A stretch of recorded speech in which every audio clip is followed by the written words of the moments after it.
मोहतरम सामीन हज़रात, ये अल्लाह ताला का एहसान है कि उसने हमें इस दीन पे अमल करने और इसको फैलाने और इसको नाफिज करने की जो कोशिश कर रहे हैं, उस सिलसिले में वक्तन फ़ौक्तन हमको बुलाया जाता है। अल्लाह ताला ने कुरान में इरशाद फरमाया है, या अय्युहल्लज़ीना आमनू इन तंसुरुल्लाह यंसुरकुम व युसद्दिदु अक़दामकुम। ऐ लोगों जो ईमान लाए हो, तुम अल्लाह की मदद करो, अल्लाह तुम्हारी मदद करेगा और तुम्हारे कदमों को मजबूत जमा देगा। अल्लाह की मदद करना क्या अल्लाह इतना वो हो गया है कमज़ोर कि हम उसकी मदद करें? नहीं, नौज़ुबिल्लाह, ऐसा कोई बात नहीं। उसकी मदद करने का मकसद ये है कि उस दीन पर ख़ुद अमल करना और इस दीन के मुताबिक ज़िंदगी गुजारना और इसको फैलाना। जिन तक ये कुरान की दावत नहीं पहुंची है, उन तक ये पहुंचाना, ये अल्लाह की मदद है। तो क्या होगा? अल्लाह हमारी मदद करेगा। ओ, जिसकी अल्लाह मदद करे, आप बताइए कि उसका कौन बिगाड़ सकता है? तो इन तंसुरुल्लाह यंसुरुकुम, अल्लाह तुम्हारी मदद करेगा और तुम्हारे क़दम मजबूत जमा देगा। अब दुनिया के अंदर देखिए मुसलमानों के क़दम कैसे हैं। सारी दुनिया जो है मुसलमानों के क़दमों को उखाड़ फेंकने की कोशिश में लगी हुई है और मुसलमान नाकाम जा रहे हैं, महज इस वजह से कि इस कुरान पर अमल नहीं कर कर, अल्लाह की मदद नहीं करके, उसके दीन को नहीं फैलाकर, उसको क़ायम करने की कोशिश तक नहीं कर रहे थे, की वजह से आज जो है अल्लाह ताला हमारे क़दमों को उखाड़ा है। तो कोशिश इस बात की है कि हमारे क़दमों को दीन पर और कुरान के मुताबिक रखना है, तो अल्लाह की मदद आएगी। अब ये जो है तो था ये अपनी तरफ से कुछ, अब ये जो है हमारे मेहमान आए हैं, हमारे लिए बात से मसरत है अहले मदीना के लिए कि इस तरह से मुख्तलिफ मेहमान आते रहते हैं, उनसे हम मुस्तफ़ीद होते हैं। तो ये अब जो आए हैं मेहमान, इनका ताल्लुक़ अहमदनगर महाराष्ट्र से है। इनका नाम डॉक्टर मोहम्मद रफ़ीक़ है। ये डॉक्टर है, पेशे के एतबार से MBBS है। मराठी ज़बान में इनको उम्दा अबूर है, अच्छी बातचीत कर सकते हैं, समझा सकते हैं और जो है ना और समझ सकते हैं। और ये जो है डॉक्टर साहब जो अभी 2-4 मिनट में यहाँ आके अपना बयान करेंगे, ये जनरल सेक्रेटरी हैं सद्भावना मंच और जनरल सेक्रेटरी है धार्मुख जन मोर्चा। ये मराठी के नाम है उसका। तो यानी ये भी एक जो अल्लाह के दीन की खिदमत है कि गैर मुस्लिमों में, मराठी के अंदर अल्लाह के दीन को, कुरान को पहुंचाते हैं। और इनका उबूर है काफ़ी मराठी ज़बान पर। और मठों में और मंदिरों में, मठ कहते हैं वो जो मंदिर की तरह होता है जिसमें दारुल अकामा होता है, उसमें ब्राह्मण बच्चे पढ़ते रहते हैं वगैरह, आप समझाएंगे। अच्छा, मठों में और मंदिरों में आपके लेक्चर होते हैं, आपकी महफिल होती है, तो जिसकी वजह से गैर मुस्लिम भी मुतासिर होते हैं। तो मैं अब ज़्यादा वक्त लिए बगैर डॉक्टर मोहम्मद रफ़ीक़ साहब से ख्वाहिश करता हूँ कि वो हमें अपने ख़यालात से मुस्तफ़ीद फरमाएँ। अल्लाह ताला हमें उस पर भी अमल करने की तौफ़ीक़ अता फरमाए। नहीं, मैं मेहमान का ये मुकाम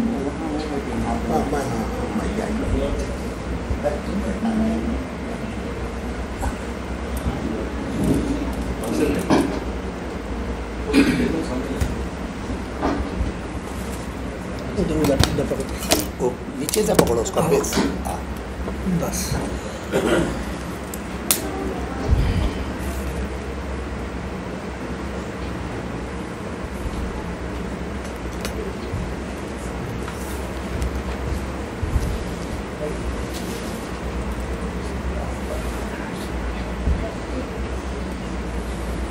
तहरीक इस्लामी हिंद के अजीज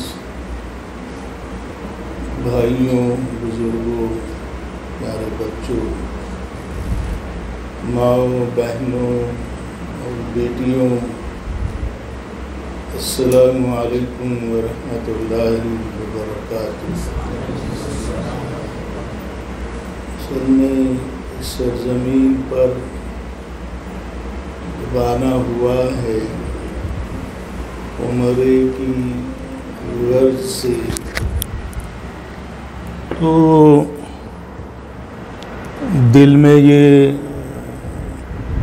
शदीद ख्वाहिश भी पैदा हुई कि जो रुफ़क़ा यहाँ है और जिनका ताल्लुक़ तहरीक इस्लामी से, दावत इस्लामी से है, उन भाइयों बहनों से मुलाकात भी हो। इसी गर्ज से आज की ये नशिस्त रखी गई और बहुत खुशी आप सबसे मिलकर हुई। असल में हम सब इस बात से बहुत अच्छी तरह वाकिफ़ हैं कि हमारे मुल्क हिंद में, भारत में जिस तरह के हालात आजकल हैं, उससे न सिर्फ ये कि उम्मत मुस्लिमा बल्कि देश के सभी धर्मों के लोग वो चिंतित है, वो परेशान है, बेचैन है, सोच रहे हैं कि हम क्या करें कि इन हालात से निपटारा हो, इन हालात को हम बदल सकें। ये फितने और ये फसादात, ये नफ़रतें, ये जुल्म, ये ज़्यादतियाँ, ये मॉब लिंचिंग, ये झूठे प्रोपागंडे इस्लाम के, कुरान के, मुसलमानों के बारे में आए दिन, अगरचे कि ये सारी चीज़ें अपनी जगह पर दुरुस्त हैं, बल्कि सच तो ये है कि इस ज़मीन पर दाई हक़ जो सबसे पहले नबी हैं, जनाब आदम अलैहिस्सलाम, उनके साथ बातिल की दावत चलाने वाले को भी अल्लाह रब्बुल इज़्ज़त ने मोहलत दी।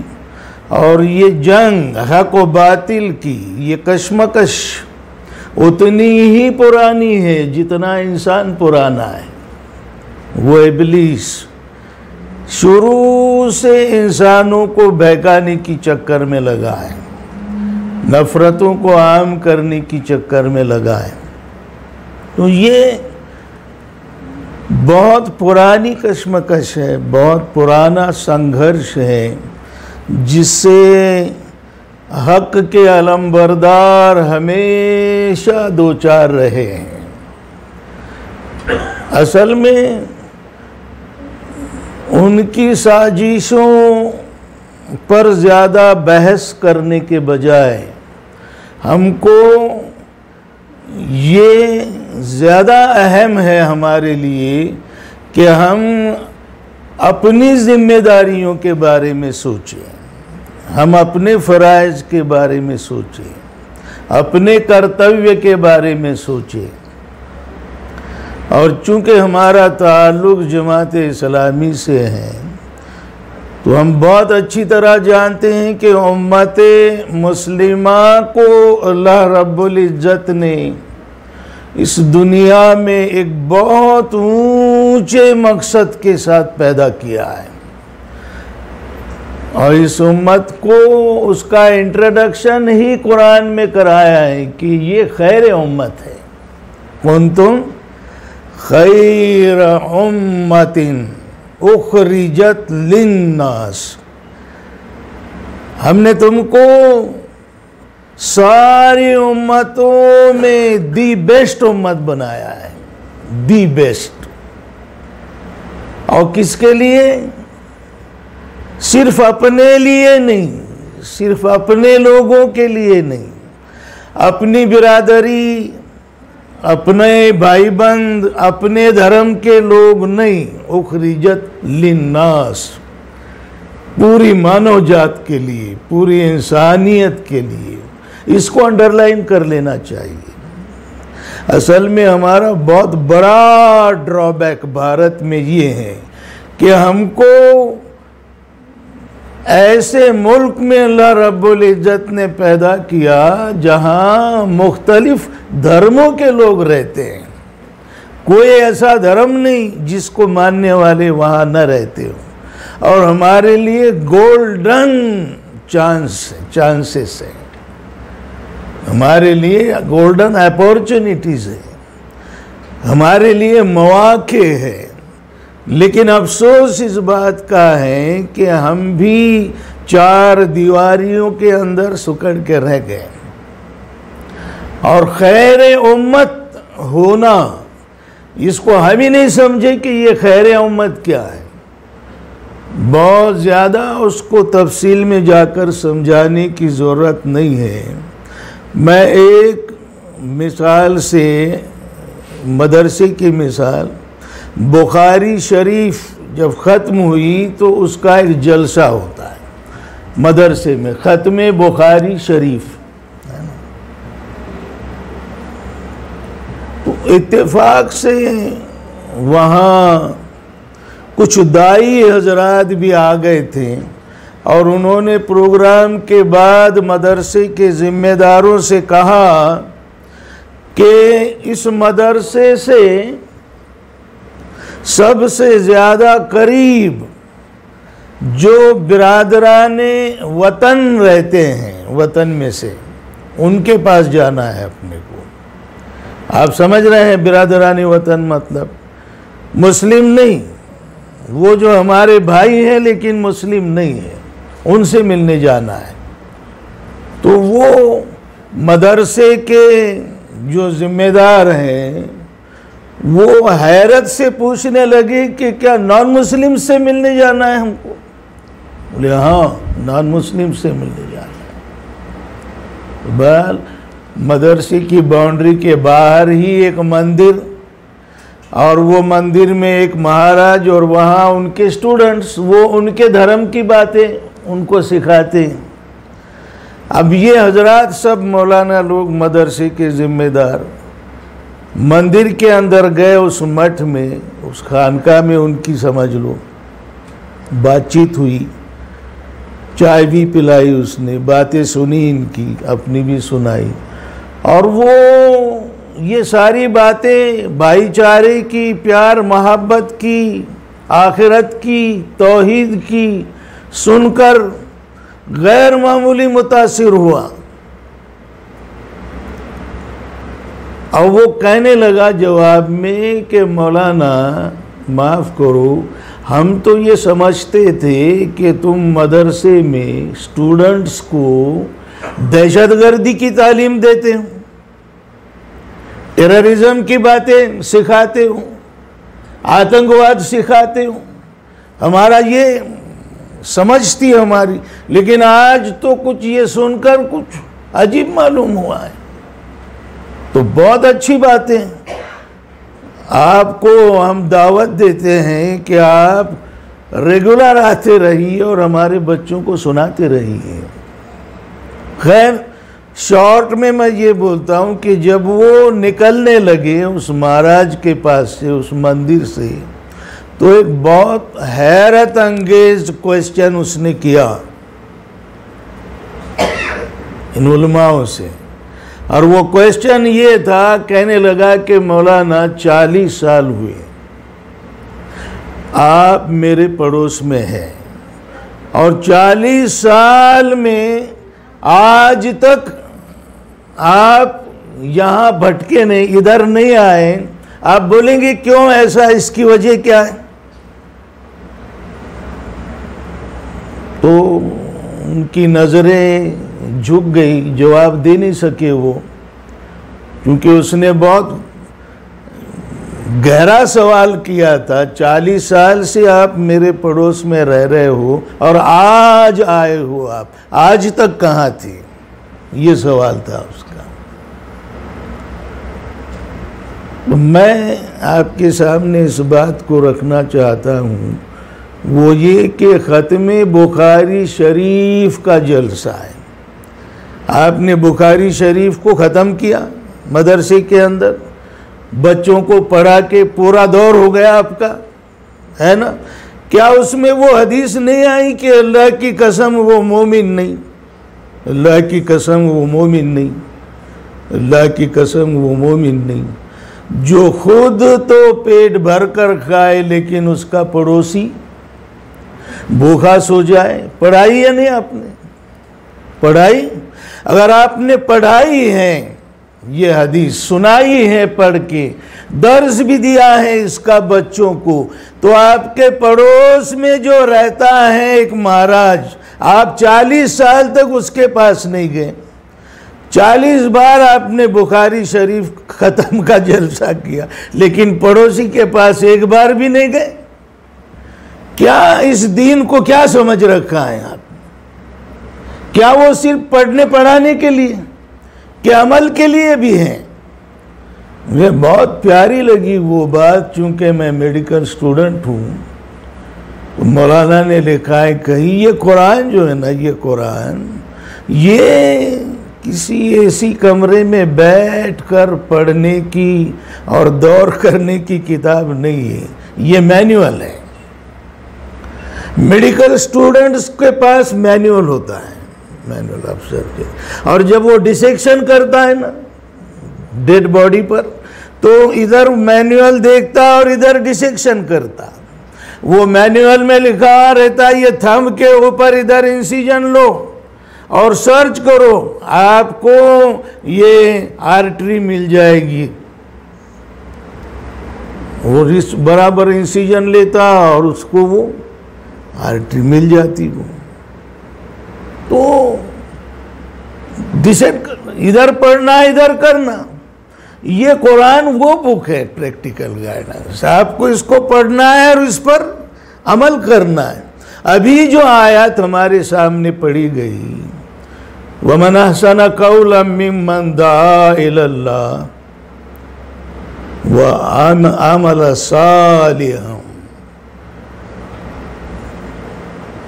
जो लोगों को अल्लाह की तरफ बुलाए, इस्लाम की तरफ बुलाए, और सिर्फ बुलाता न रहे बल्कि खुद उस दावत पर अमल करें,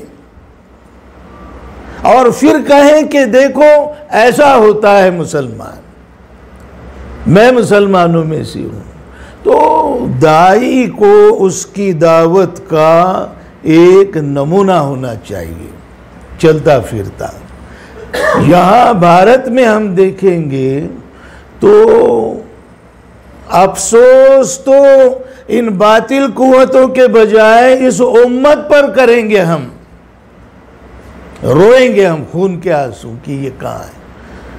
मैं एक हाई स्कूल में गया, अहमदनगर का मुस्लिम हाई स्कूल है, चांद सुल्ताना हाई स्कूल, और मेरे सामने स्टूडेंट्स थे 8th 9th 10th 11th 12th के, बॉयज़ भी गर्ल्स भी, स्टाफ भी था उनका।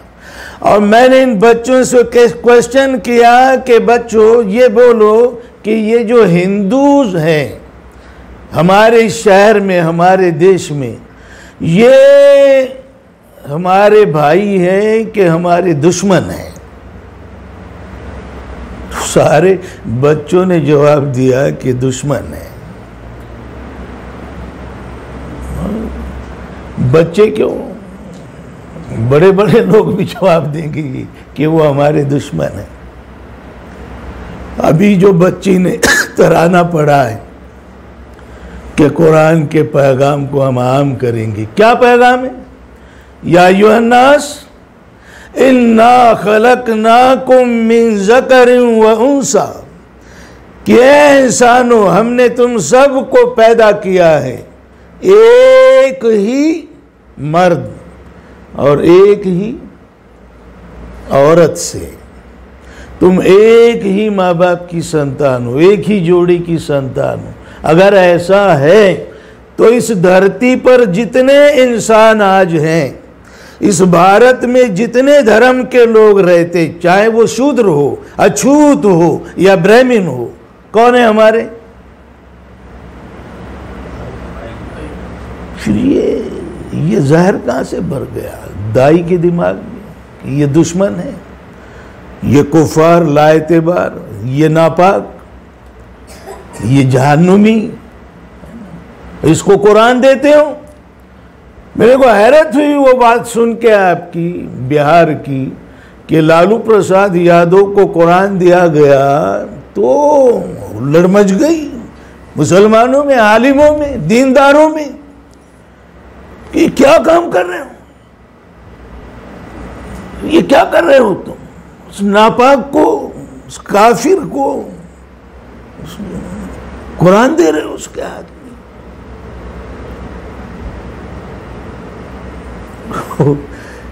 हैरत है, जुदाई उम्मत है जिसके कंधे पर कुरान को पहुंचाने की जिम्मेदारी है, वो इस कुरान को पहुंचाने के काम को गलत काम समझ रही है, गैर शरई काम समझ रही है, अपवित्र काम समझ रही है, नापाक काम समझ रही है। ये आम सिचुएशन है, बहुत आम सिचुएशन। मस्जिदें धोई जाती हैं, आपको क्या बताएं? किसी नॉन मुस्लिम का मस्जिद में आना अगर मालूम हुआ तो क्या करते मालूम? दीनदार लोग मस्जिद को धो डालते हैं, धो कर लेते हैं। क्यों? क्या हो गई? मस्जिद नापाक हो गई। क्यों? कि उसमें आदम का बेटा आया, अलैहिस्सलाम का। किसका बेटा है? आदम का बेटा है। आदम के बेटे के आने से मस्जिद नापाक हो गई। ये सोच अगर होगी, हाँ उस बेचारे के लिए मंदिर तो बंद है इसलिए कि वो नापाक है, शूद्र है, निचली जात का है, वहाँ उसके लिए नो एंट्री है। लेकिन ये दर जो सबके लिए खुला है, इसको भी आपने अगर बंद कर रखा है। अब अल्लाह का शुक्र है कि मस्जिद परिचय सम्मेलन मुख्तलिफ स्टेट्स में हो रहे, सिर्फ महाराष्ट्र में नहीं और जगह भी, और बिरादरान वतन को और धर्म के लोगों को बुलाया जा रहा है मस्जिदों में और बताया जा रहा है कि मस्जिद क्या होती है, मस्जिद में हम क्या करते हैं, अजान क्या है, नमाज कैसे पढ़ते, वज़ू क्या है, कहाँ करते हैं वज़ू, मिंबर क्या है, मेहराब क्या है, इमाम कैसे खड़े होते हैं। मस्जिद परिचय में कई प्रोग्रामात महाराष्ट्र में हुए और अल्हम्दुलिल्लाह शिरकत का मौका मिला। एक पुलिस इंस्पेक्टर नॉन मुस्लिम बिरादरान वतन से प्रोग्राम में था। अजान का मतलब जब उसने सुना मराठी में, अल्लाह श्रेष्ठ है सबसे, अल्लाहु अकबर, अल्लाह सबसे श्रेष्ठ है, सबसे बड़ा है, श्रेष्ठतम है, अल्लाहु अकबर। तो वो अपने तासुरात में बोलने लगा। जाहिर बात है वो इंस्पेक्टर है, वो कोई बच्चा तो नहीं। वो बोलने लगा, मैं ये समझता था आज तक और मेरा ये ऑब्जेक्शन था कि ये मुसलमानों को उस अकबर बादशाह से इतनी क्या मोहब्बत है कि दिन रात 5-5 बार उसका नाम लेते मस्जिद से। आज मालूम हुआ कि ये अकबर बादशाह का नाम नहीं, ये तो अल्लाह को बोल रहा सबसे बड़ा। अगर ऐसा है मतलब तो मैं भी बोलूँगा अल्लाहु अकबर बोलने लगा। यानी हैरत की बात ये है कि एक इंस्पेक्टर को 25 करोड़ लोग अजान के मतलब भी आज तक नहीं बता सके तो और क्या, और बातें बहुत दूर की हैं। ये दिन क्या है। परसों मुझे एक दिवाली का वो निकलता है एक मैगज़ीन, उसमें आर्टिकल लिखने के लिए कहा है कि नॉन मुस्लिम ने, इस्लाम और अध्यात्म, और मैंने यहाँ बैठकर लिखा हुआ आर्टिकल मक्के में। मतलब क्या है, मतलब हेडिंग क्या है उस आर्टिकल का? इस्लाम मराठी में है यानी अध्यात्म, तो अपनी जुबान में होगा इस्लाम और दुनियादारी, है ना, दुनिया और धर्म बोलते ना, दीन और दुनिया। ये आर्टिकल इस्लाम का क्या बोलना है? उनके पास धर्म अलग है और दुनिया अलग है, हॉस्पिटल मेडिकल प्रैक्टिस अलग है और मस्जिद नमाज अलग है। नमाज का यहाँ कुछ ताल्लुक नहीं उनके पास, लेकिन इस्लाम में क्या है? मैं बोला कैसे समझाएंगे इसको? अभी इस्लाम एक निज़ाम हयात है और यहाँ नमाज ही इबादत नहीं, मेडिकल प्रैक्टिस भी इबादत है। यहाँ तो तिजारत भी धर्म है, अध्यात्म है नहीं है। यहाँ तो संसार भी पूरा, बल्कि यहाँ तो पॉलिटिक्स भी, हर चीज जिंदगी की वो इबादत है। तो ये समझाने का एक मौका मिल गया। असल में अब ये चीज़ तो उनको क्या समझाते, पहले मुसलमानों को समझाना पड़ेगा कि मेरी मेडिकल प्रैक्टिस भी मेरा दीन है। नहीं, अब वो तो वहाँ पढ़ी जाती सिर्फ मदरसों में कि हुजूर सल्लल्लाहु अलैहि वसल्लम ने फरमाया, मफहूम है कि मैं और एक सच्चा और अमानतदार ताजिर कल क़यामत में आखिरत में कैसे होंगे, जैसे ये, मतलब इतना करीब होगा मुझसे। कौन? सच्चा और अमानतदार ताजिर, मतलब तिजारत भी आपको हुजूर सल्लल्लाहु अलैहि वसल्लम से इतना करीब कर दी, ये भी इबादत है आपकी। बल्कि आज इतने मौके हैं, इतने मौके हैं। असल में उसी बात पर मुझे कुछ आपका वक्त लेना है। मौके इतने हैं। हमने एक बार रमज़ान के मौके से स्टिकर्स बनवाए थे, स्टिकर्स। उसमें एक स्टिकर था मराठी में, हरामाच्या कमाईवर पोसलेल्या व्यक्तीचं कुठलंही सत्कर्म अल्लाह स्वीकारणार नहीं। समझे होंगे आप।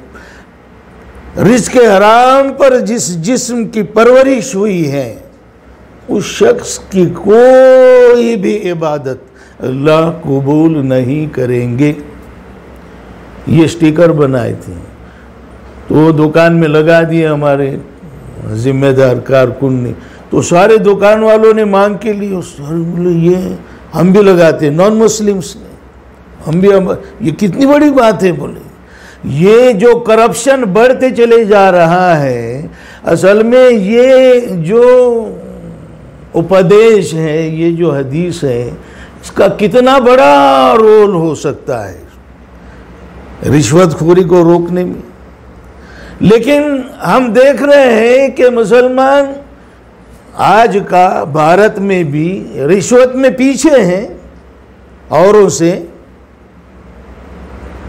दूर है, रिश्वत से नहीं है, बल्कि जिंदगी के हर मैदान में जितना वो रिश्वतखोर है उतना ये रिश्वतखोर है। जितने झूठे वो हैं उतने क्या बोलने की ज़रूरत नहीं। तो वहाँ असल में ये जो सारी परेशानियाँ और नफ़रतें हैं, जैसा कि शुरू में बुज़ुर्ग ने हमारे सामने बात कही है, असल में ज़रूरत इस बात की है कि हम जो रोल हमारा है, जिसको निभाना चाहिए हमको भारत जैसे मुल्क में, उस रोल को हम निभाए बस। तो ये जितनी नफ़रतें हैं, फितने फसादात है, खोनारेजी हैं, इन सब का जवाब वही है, कोई और सोल्यूशन नहीं।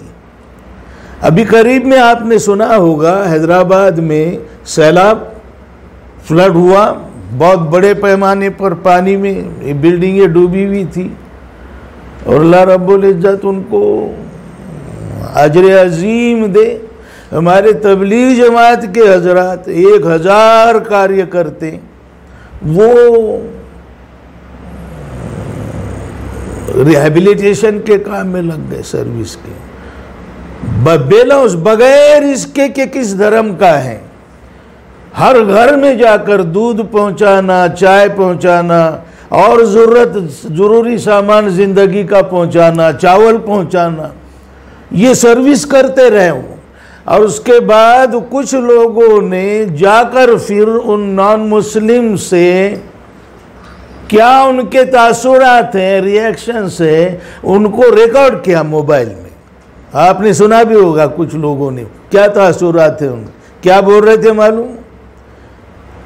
कि हम जिनसे नफरत करते थे, हम जिनको अपने दुश्मन समझते थे, वो दुश्मन नहीं, वो देव मानुष है, देव मानुष। देव मानुष समझ में आ रहा? सिर्फ इंसान नहीं, देव इंसान है।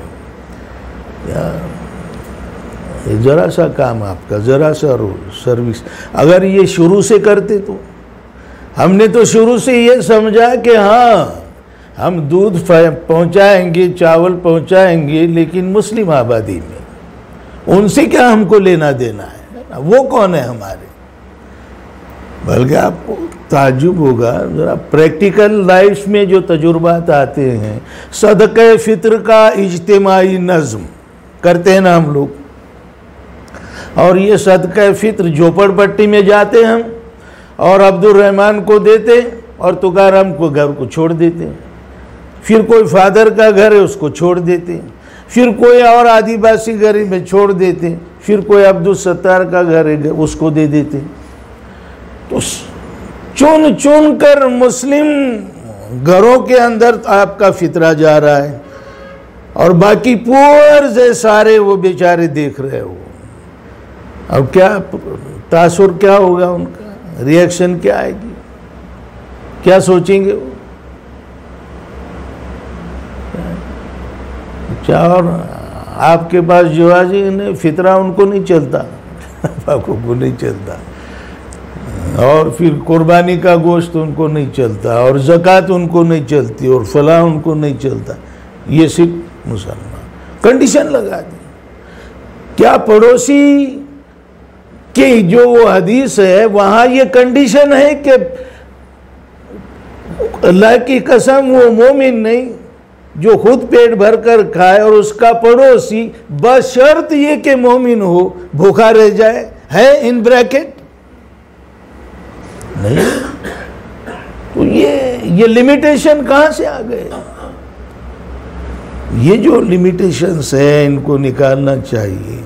और असल में मैं एक एग्ज़ाम्पल ये देता हूँ क्योंकि मेडिकल फील्ड से हूँ। कोई हॉस्पिटल है अहमदनगर में, हैदराबाद में, और वहाँ बोर्ड लिख दिए ये सिर्फ मुस्लिम मरीजों के लिए है, बोर्ड लगा दिया आपने, तो क्या होगा? टॉलरेट करेंगे इसको? नहीं करेंगे। परमिशन ग्रांट सब खत्म हो जाएगी, आप ऐसा नहीं कर सकते। तो एक हॉस्पिटल को, तो आपने तो मुसलमान होने के बाद ये बोर्ड लगा दिया कि ये इस्लाम, ये कुरान और ये मस्जिद और ये मोहम्मद सल्लल्लाहु अलैहि वसल्लम की तालीमात ये सब मुसलमानों के लिए, औरों के लिए नहीं। मेरे को एक मुरीद साहब मिले और अपने मुर्शद की इतनी तारीफ़ करने लगे, मालूम है उन्हें 80 साल की उम्र हो गई, पीर साहब की, मुर्शद साहब की। स्पेशलिटी क्या है मालूम? ख़ास बात यह है कि 80 साल की उम्र में किसी काफिर की छाव तक नहीं गिरी बदन पे, जानते हो? मालूम? किसी काफिर के हाथ का पानी तक नहीं पिया। क्या तकवा है, बोलने लगे वो। अब तकवे का मियार ये बन गया, दीनदारी का मियार ये बन गया, ये उम्मत जो खैर उम्मत है। अच्छा, ये नबी सल्लल्लाहु अलैहि वसल्लम जिन्होंने किसी किसी एक घर को मक्के में नहीं छोड़ा। हम वो बूढ़ी का बोलने लगे तो बोले नहीं नहीं नहीं, वो ज़रा ज़ईफ़ हदीस है, वो कचरा फेंकती थी और गए। अरे वो जाने दो ज़ईफ़, ताइफ में ये क्या ज़ईफ़ हदीस है? ताइफ का वाक़या नहीं, मैं इसकी इजाज़त नहीं देता हाड़ों को मिलाने की। ये नहीं जानते कि ये क्या, किसके साथ क्या सलूक कर रहे हैं। मुझे उम्मीद है ये नहीं तो इनकी नस्ल से ऐसे लोग खड़े होंगे जो इस दावत को अपनाएंगे। कई वाक़यात दिए जा सकते हैं। अभी जो ज़ियारत में गए थे परसों, तो याद आया वो वाक़या जब पढ़े मौलाना ने, क्या मोहम्मद सल्लल्लाहु अलैहि वसल्लम नेकी और बदी हरगिज़ नेवर यकसा नहीं हो सकते। तुम बुराइयों का जवाब ऐसी नेकियों से दो जो बेहतरीन हो। तुम देखोगे फिर रिजल्ट क्या मिलेगा मालूम। अगर तुम ऐसा करोगे तो तुम देखोगे कि तुम्हारा कट्टर दुश्मन वो तुम्हारा जिगरी दोस्त बन गया है। और ये मकाम नहीं हासिल होता मगर सब्र वालों को और बड़े नसीबे वालों को।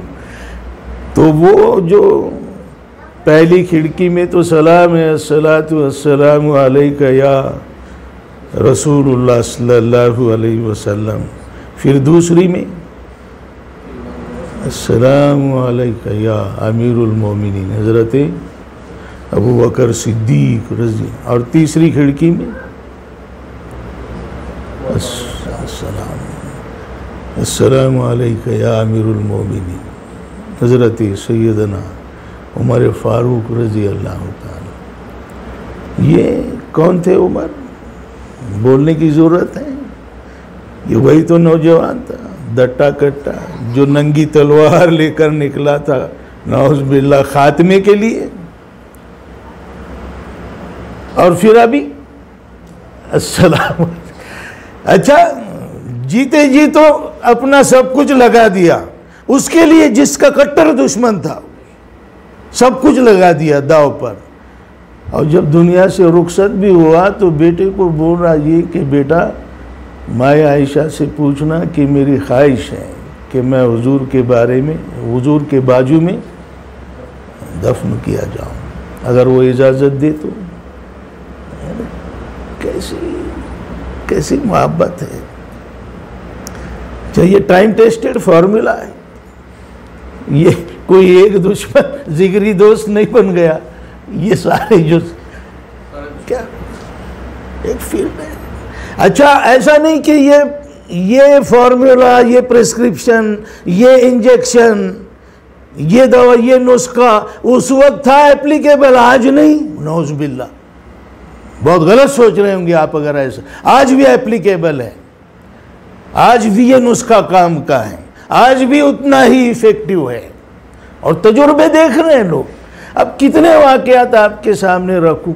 एक ही वाक़या है आपके यूपी का वाक़या है, मस्जिद रिकॉन्स्ट्रक्शन और उसको लगा दिया स्टे, वहाँ के मुखंड ने, गांव के पटेल ने। 2-4 साल हो गए, काम ही नहीं करने दे रहे मस्जिद का गांव वाले।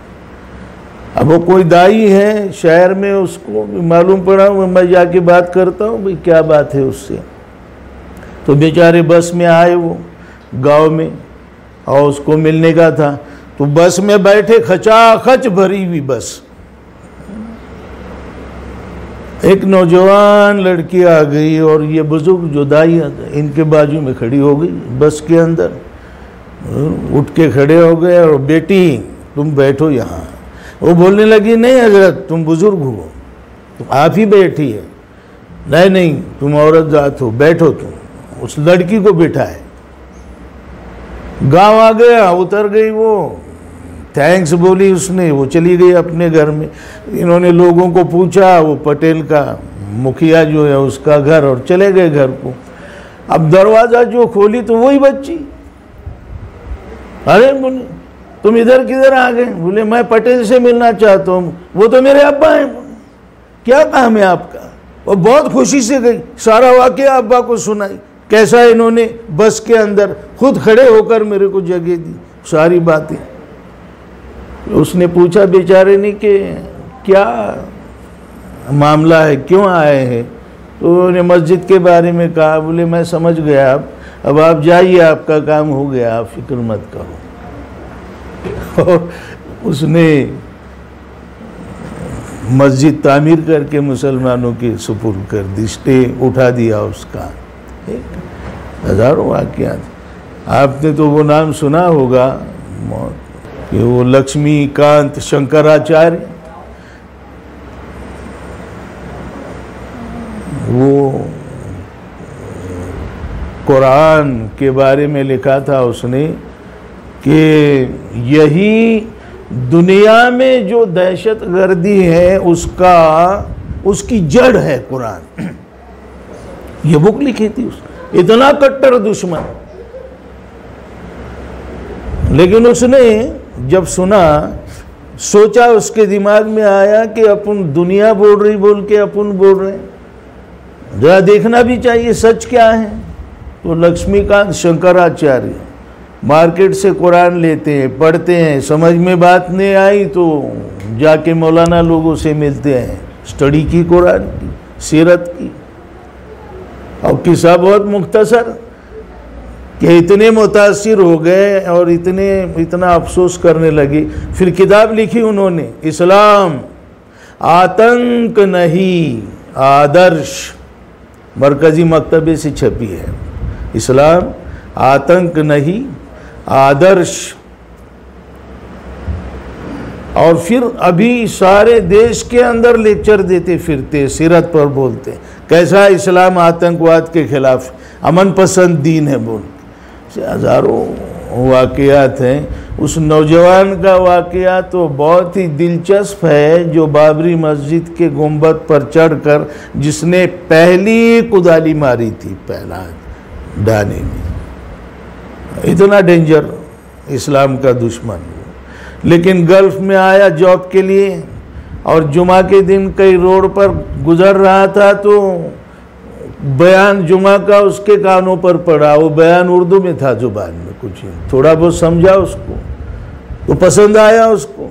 दूसरी जुमा को वो बहुत तैयारी से पहले से आके बाहर खड़ा हो गया, पूरा सुनेंगे अपन ये क्या बोलते हैं। तो पूरा जब सुना बयान उसने तो वो इतना मुतासिर हुआ बोलती कि तीसरी जुमा को मस्जिद के अंदर, और यहाँ गल्फ में फ्रंट लाइन पर वो खबर छपी थी कि बाबरी मस्जिद के गुंबद पर जिसने पहला हथियार चलाया वो इस्लाम की छाव में, इस्लाम की गोद में। और उसने फिर क्या कसम खाई मालूम, कफारा बोल के अभी इस गुनाह का मैं मिनिमम 101 मस्जिदों की तामीर करूँगा। पैसे वाला है और लगा हुआ है अपने काम के अंदर।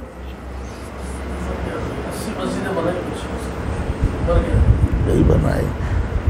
मेरे जहन में ये आता सवाल शादाब साहब कि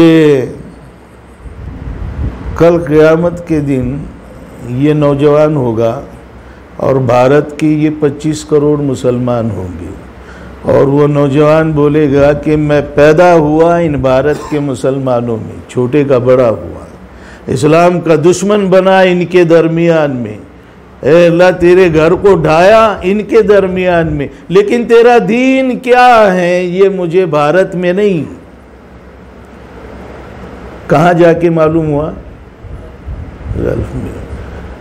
अच्छा तुम हटो बाजू को, मैं पूछता हूँ ये जो नाम लेवा है मेरे, ये जो है ना उम्मत मोहम्मदी, ये इश्क रखने वाले अल्लाह और रसूल से, और जब इस 25 करोड़ मुसलमानों से अल्लाह ताला सवाल करेगा ये नौजवान क्या बोल रहा है, तो क्या जवाब देंगे? क्या होगी कैफियत? अच्छा ऐसा कोई एक नौजवान है? करोड़ों नौजवान जो जानते हैं। तो असल करने का काम है। हम प्रैक्टिकली हमने जो कुछ किया है ऐसे माहौल में, जैसा बताया जाता है ग्राउंड पर वैसा माहौल नहीं। अभी अपॉर्चुनिटीज़ हैं, बहुत अपॉर्चुनिटी। हमारे अहमदनगर ज़िले में हमने सीरत पर कंपटीशन ली मराठी में। आपने सुना होगा साने गुरुजी का नाम, सीरत पे किताब लिखी है उन्होंने। उस किताब पर कॉलेज के स्टूडेंट्स का कंपटीशन, नॉन मुस्लिम्स, और प्राइजेज रखे। 3 ग्रुप में था वो एग्ज़ाम, 100 मार्क्स का। फर्स्ट ग्रुप वो था 8th 9th 10th और इसमें 31,000 21,000 11,000 फर्स्ट सेकंड थर्ड प्राइज। फिर सेकंड ग्रुप 11th 12th और ग्रेजुएशन पोस्ट ग्रेजुएशन, फिर उतने ही प्राइजेज। और फिर ओपन ग्रुप थर्ड, फिर उतने ही प्राइजेज। और फिर 1000 के ईच ग्रुप में 10 प्राइजेज ईच अलग। तो ये प्राइज की लालच में students 850 non Muslim students participate हुए, नॉन मुस्लिम्स, और उन्होंने सीरत को पढ़ा। और प्राइज डिस्ट्रीब्यूशन के प्रोग्राम में वो जो एक गणेश नाम का स्टूडेंट है वो फर्स्ट आया था, 31,000 रुपीज़ सीरत की किताब पढ़ के। तो वो बोलने लगा कि ये 31,000 रुपीज़ जो है ना, ये कचरे के बराबर है। अगरचे कि मैंने इसी की लालच में पढ़ा सीरत, लेकिन जो सीरत मैंने पढ़ा और जो मेरे को मालूमात मिली, जो ज्ञान मेरे को मिला, वो इसके मुकाबले में बहुत ऊंचा है। ये उसके मुकाबले में कुछ भी नहीं। और मैं ज़िंदगी भर इस्लाम से नफ़रत नहीं करूँगा और बोलूँगा लोगों को कि इस्लाम ही। अच्छा, उसको फर्स्ट प्राइज़ क्यों दिए मालूम क्या आपको? बहुत दिलचस्प है वाक़या जनाब। किताब में तो सिर्फ इतना आए हैं, हज़रत उमर फ़ारूक रज़ी अल्लाह तआला अन्हु का इस्लाम में आना, वो बहन के घर जाना, वो मारपीट करना, वो कुरान का सुनना और फिर इस्लाम में दाखिल होना, यहाँ तक है। हमने उसमें लिखे थे क्वेश्चन एक कि उमर रज़ी अल्लाह तआला अन्हु का इस्लाम में प्रवेश शॉर्ट में लिखो। उसने लिखा वो आयतें कौन सी थी, किस सूरत की थी, वो भी लिखा। किताब में तो है नहीं ये। फिर आंसर में कहाँ से लिखा इसने? तो उसको पूछे हमने, अरे किताब में तो है ही नहीं ये कि कुरान की कौन सी सूरत थी और कौन सी आयतें थी। बोले मेरे को इतना इंटरेस्ट पैदा हुआ इस वाक़े से कि मैंने सर्च किया वो कौन सी आयतें थी और वो कौन सी सूरतें थी। 850 स्टूडेंट्स का सीरत की किताब को पढ़ना और 100 मार्क्स का क्वेश्चन पेपर लिखना कोई मामूली बात है? अगर नफ़रत होती तो आते, लिखते। ये एक चीज़ नहीं, कई मौक़े। अभी मिलादुन नबी मनाई गई, अपने पास मनाते लोग। तो हमने तकरीबन ज़िले में बहुत सारी स्कूलों में सीरत के मौके से, मैं मिलादुन नबी के मौके से मुसलमानों को बोले कि अपने को मोहब्बत है ना, देखो ऐसा करेंगे अपन स्कूल में एक 25 लड़कों को, गरीब बच्चों को, किसी भी धर्म के हो, ड्रेस देंगे या डिक्शनरी देंगे। पसंद आया लोगों को। अभी तो माहौल नफ़रत का है, अब समझ रहे नहीं करना चाहिए। और बेचारों ने मौका तो दिए, गणवेश का लिस्ट दिए और बोले कि ये पैगंबर जयंती की छुट्टी तो हर साल रहती है हमको, लेकिन पैगंबर क्या है ना हमको मालूम, ना हमारे स्टूडेंट्स को मालूम। तो तुम आओ और हमको थोड़ी देर पैगंबर क्या है वो भी समझाओ। मौका दिया है। गोल्डन अपॉर्चुनिटीज़ है अभी भी। बस ज़रूरत इस बात की है कि इस उम्मत को हम खैर उम्मत बनाएं, दाई उम्मत बनाएं। ये सारे जो प्रोग्राम, और असल में ये नफ़रत को असल में दिलो दिमाग से निकालना, नॉन मुस्लिम्स के बारे में जो भरी हुई है दिलो दिमाग में, ये बहुत फर्स्ट स्टेज पर करने का काम है। फर्स्ट स्टेज ये इतना सीरियस गंभीर विषय है ये कि गणवेश वाटप रखे स्कूल में और मौलाना को दावत दी हमने, माने हुए मौलाना, कि आपके हाथ से गणवेश देंगे सब धर्म के बच्चों को। तो मौलाना को जब दावत दिए तो वो क्या बोल रहे मालूम है? बहुत दीनदार आदमी हूँ, माने हुए, उनका नाम है, चर्चा है। वो बोलने लगे डॉक्टर साहब देखो मुसलमानों के लिए रात के 12 बजे तुम बंदे को दावत दो, बंदा हाजिर है, लेकिन इन काफिरों के लिए सॉरी बोले मैं नहीं आऊँगा, और नहीं आए प्रोग्राम में गणवेश देने को। कौन सी दीनदारी है, कौन सा इस्लाम है, कौन सा इस्लाम है? दीनदार।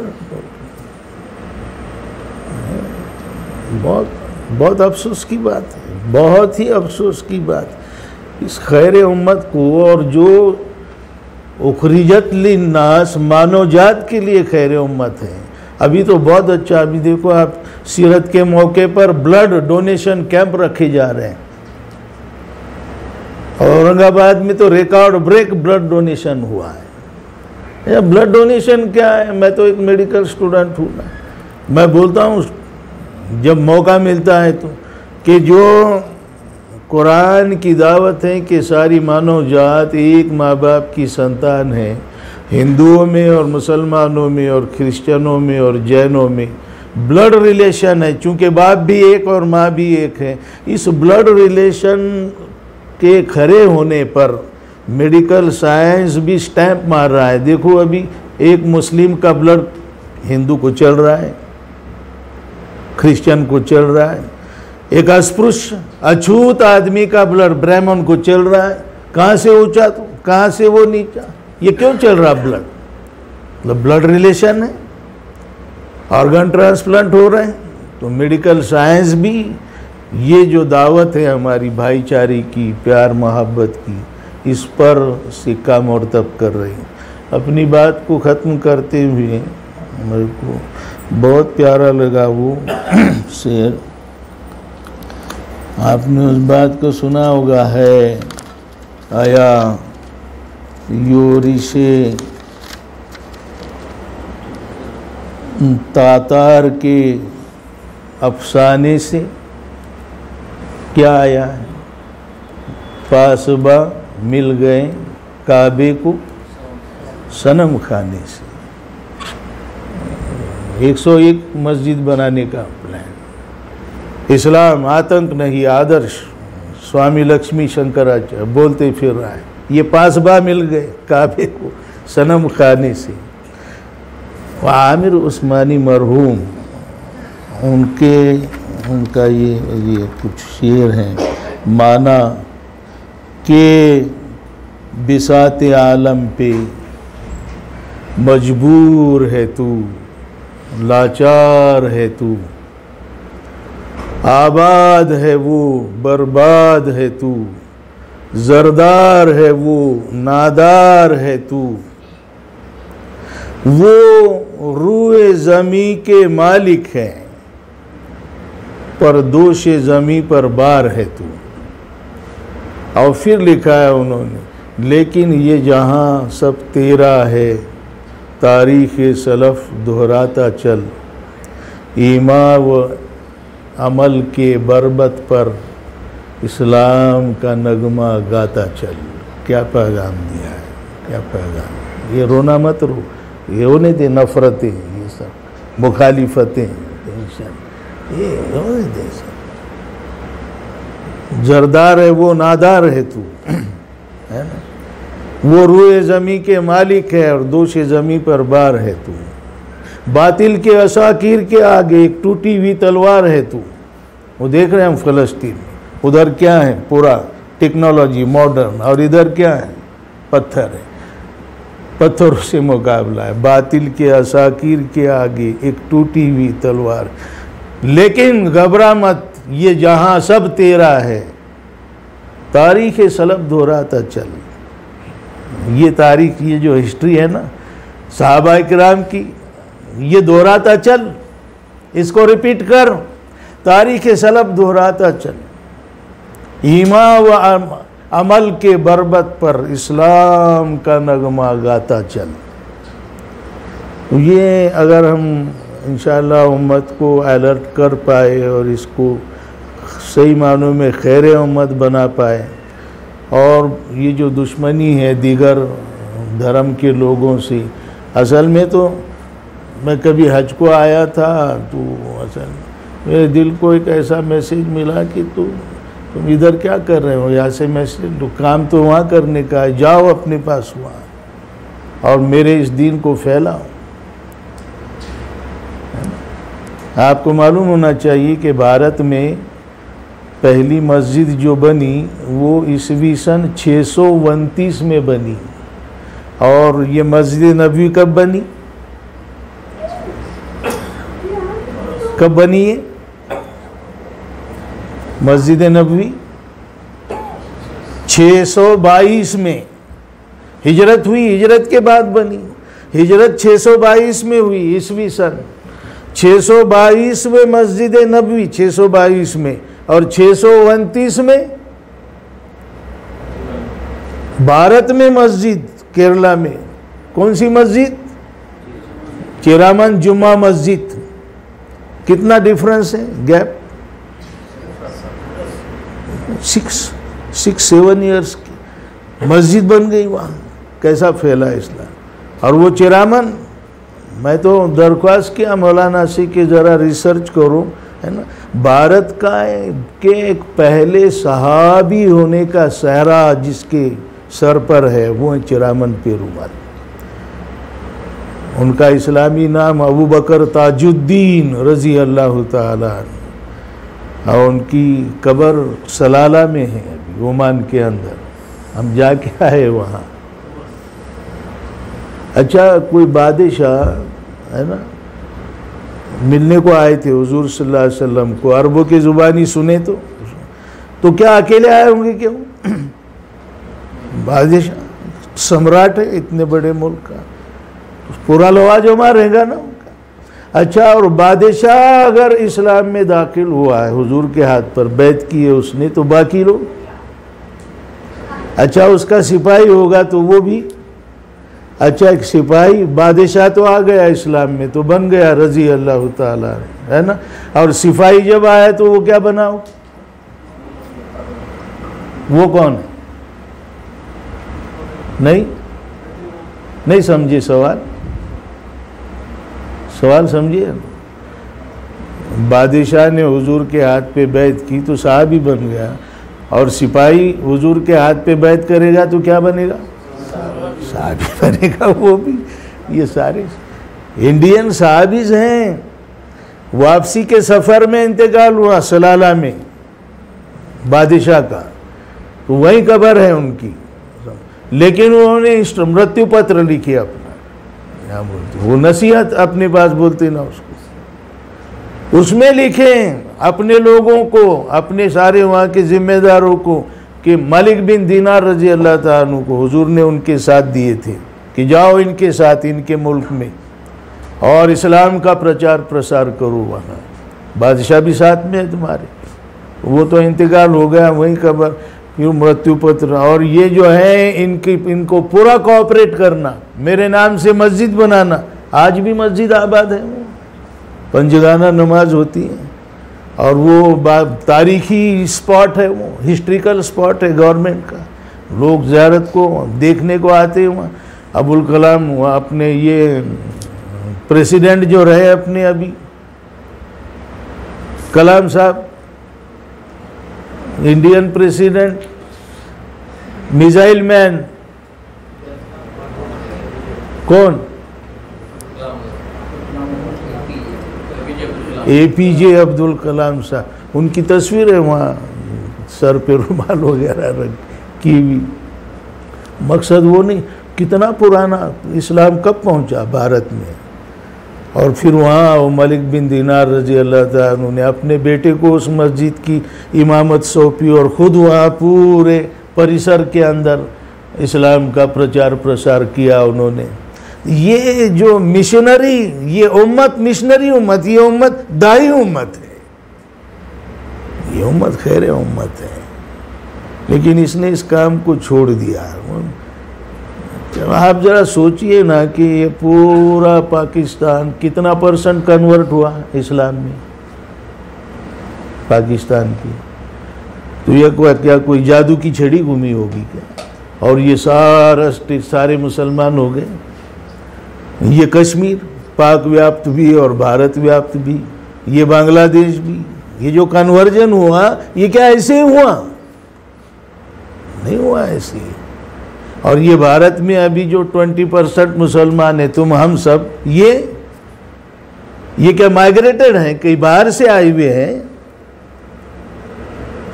ये तो लोकल लोग हैं, लोकल 18 पगड़ जात के लोग हैं। नहीं मालूम क्या धर्म था इनका पहले, लेकिन वो अल्लाह उनके दर्जात को बुलंद करे, वो तहरीक के इस्लामी के लोग, वो दाई लोग जो यहाँ आए और उस दावत को उन्होंने सुना और उस दावत को सीने से लगाया, अपनाया उस दावत को, और आज वो मुसलमान है।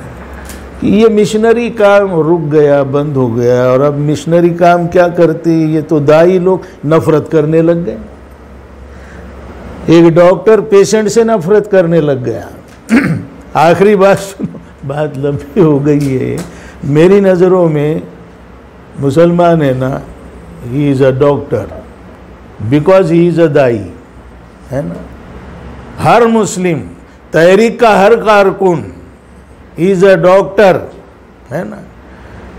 और वो जो इस्लाम से नावाकिफ है, दे आर पेशेंट्स। और ये दावत है इस्लाम की, जो इस्लाम ये है दवा, ये है रेमेडी, समझे। डॉक्टर भी, दवा भी और पेशेंट भी।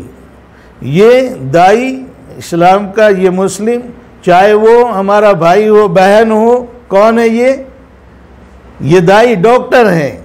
और दवा क्या है इसके पास, नुस्खा इस्लाम है। और पेशेंट कौन है, वो जो इस्लाम को नहीं जानते। अब इस डॉक्टर को पेशेंट से नफरत हो गई तो इलाज होगा, ट्रीटमेंट होगी, कैसा होगी? वो डॉक्टर ही पेशेंट से नफरत करने लग गया। अच्छा, अगर ये करे भी नफरत तो अंजाम क्या होगा इसका? जब इससे पूछा जाएगा तो भाइयों, हम सब दाई हैं, इस्लाम जो दावत वो दवा है, और ये सब पेशेंट है। और हमारा कर्तव्य है, फ़र्ज़ है कि हम इस दवा को हमारे सारे भाइयों तक पहुंचाएं, सब धर्म के। भारत में गोल्डन अपॉर्चुनिटीज़ है, गोल्डन मौके हैं। ये नफ़रत फैलाने वाले बहुत गिने चुने लोग हैं, वो लोग जो अमन चाहते, मोहब्बत चाहते, बहुत बड़े पैमाने पर है अभी भी। आप चल फिर कर देखो तो तजुर्बा आएगा आपको। इस उम्मत को एक्टिव करना एक हमारा बहुत बड़ा हमारे सामने चैलेंज है। इस उम्मत को दाई उम्मत बनाना, खैर उम्मत बनाना, और फिर ये भी कि औरों के बारे में जो नफ़रतें हैं उनको भी दिलों से निकालना। और फिर एक आखिरी बात, आज बहुत खुशी हुई कि हमारी माँ बहनें भी साथ में हैं इस नशिस्त में। ये वो तहरीक इस्लामी में from the very first day, since beginning, नबी सल्लल्लाहु अलैहि वसल्लम ने हमारी बहनों को साथ में रखा है। हुजूर के बाद सबसे पहली कार्यकर्ती कारकुन इस्लाम की कौन है? खदीजा। औरों को तो एंट्री नहीं है धर्म में, धर्म की बात से तुम दूर रहो। मंदिर में आज भी एंट्री नहीं है, वो पुरानी बात दो छोड़ के। आज भी प्रेसिडेंट भी है अगर भारत की तो उसको भी नो एंट्री है। और यहाँ सिंस वेरी फर्स्ट डे, पहले दिन से हुजूर सल्लल्लाहु अलैहि वसल्लम ने एंट्री दी है। अभी भी भारत में जब मस्जिदों में औरतों की एंट्री की बात निकलती तो मुसलमान की तलपाओं की आग मस्तक में जाती, औरतों को मस्जिद में बुला रहे हो, क्या कर रहे हो?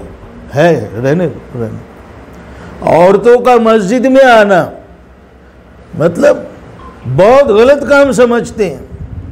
हमारे गांव में ऐसा हुआ कि 27वीं शब मना रहे थे रमज़ान की, तो बड़ी जुमा मस्जिद में, छोटी मस्जिदें सब खाली थी, कुछ औरतें वहाँ जाके बैठ गई अपनी कुरान वगैरह हदीस पढ़ती हुई, मुस्लिम औरतें।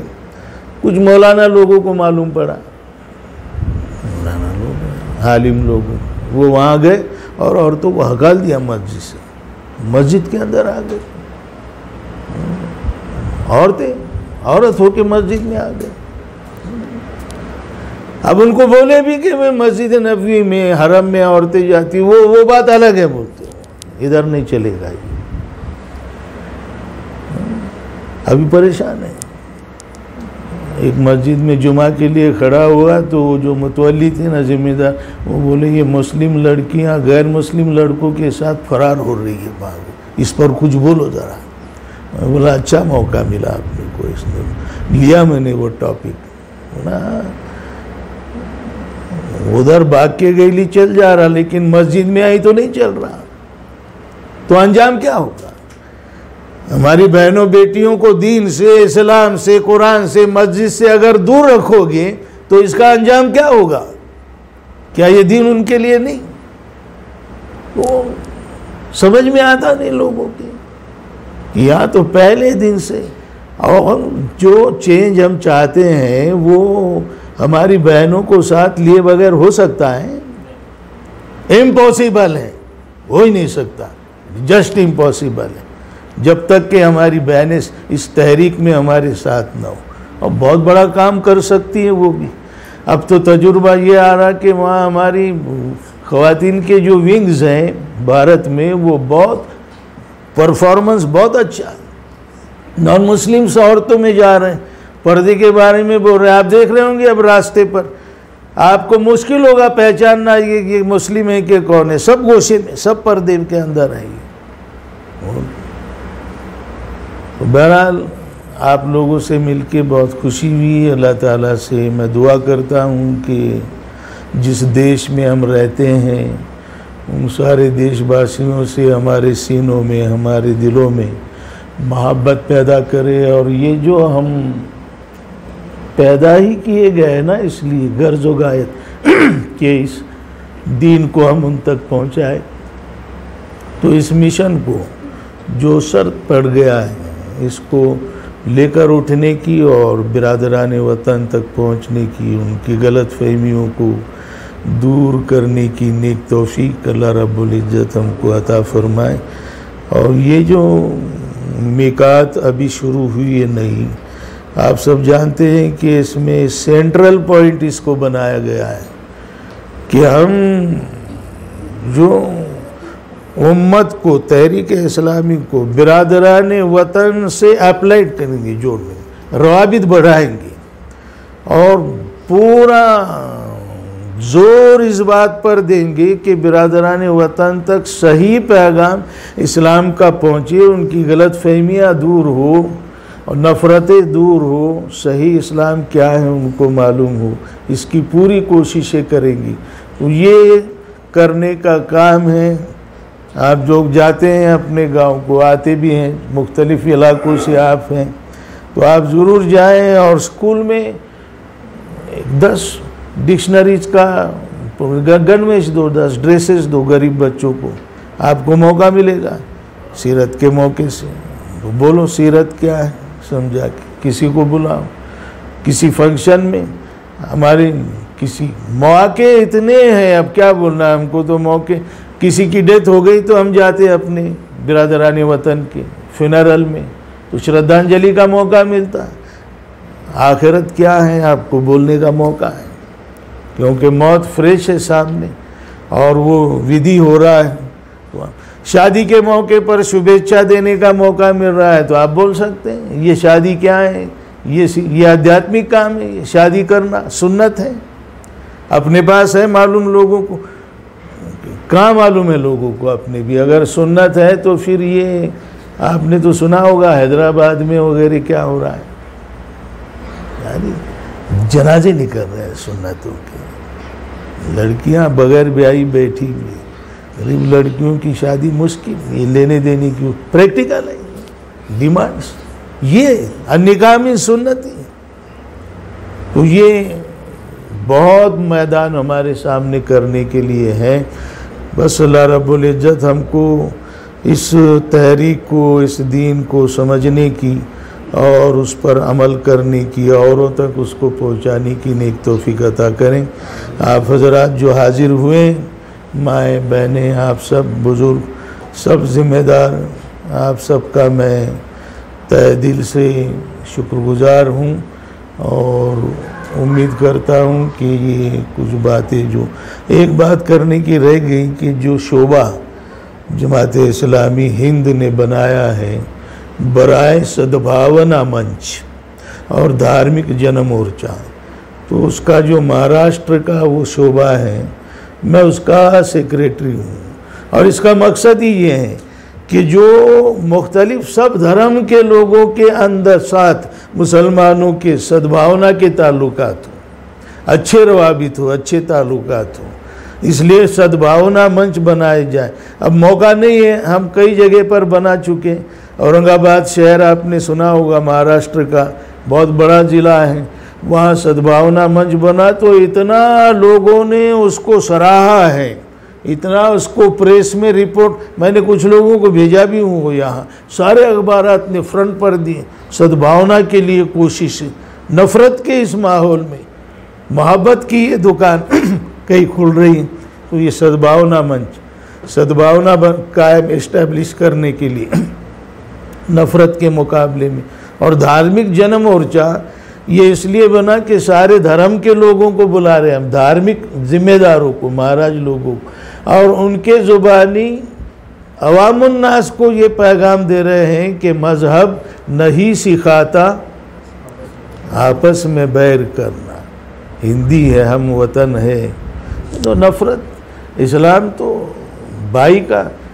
मैंने जब ये बात बोला कि एक मुसलमान नहीं हो सकता जब तक उसका ये ईमान न हो कि हिंदू उसका भाई है, तो बहुत हैरत से मुसलमान ये क्या बात कर रहे हो, ये ऐसा कैसा, ईमान तो अल्लाह पर, रसूल पर, ये मुसलमान होने के लिए कुरान पर ईमान होना शर्त है कि नहीं है। अब कुरान ये बोल रहा कि या अय्युहन्नास इन्ना खलक़नाकुम मिन ज़करिन व उन्सा, अपना ईमान होना चाहिए कि नहीं, और अगर अपना नहीं है ईमान तो फिर अपन है मुसलमान। तो हम नॉन मुस्लिम्स को ये बोल रहे कि एक मुस्लिम तोपर्यंत मुसलमान हो शकत नहीं, उस वक्त तक मुस्लिम नहीं हो सकता जब वो हिंदुओं को, क्रिश्चियनों को, जैनों को, 18 पगड़ जात के लोगों को अपना भाई न जाने, जब तक वो। अब औरों के पास भी वो धर्म के पास नफ़रत थोड़ी सिखाई जाती है। तो बहरहाल ये शोबा जो है इसका भी अल्हम्दुलिल्लाह बहुत अच्छे तौर पर, और सिर्फ महाराष्ट्र में नहीं पूरे भारत में ये मरकज़ में शोबा बना है, शोभा बराए सद्भावना मंच और धार्मिक जन मोर्चा।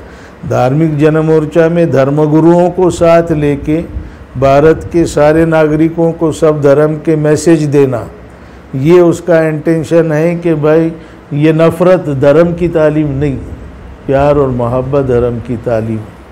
अल्लाह ताला आपके आने को, हमारे बैठने को कबूल फरमाए। व आखिरु दावाना अनिल हम्दुलिल्लाहि रब्बिल आलमीन।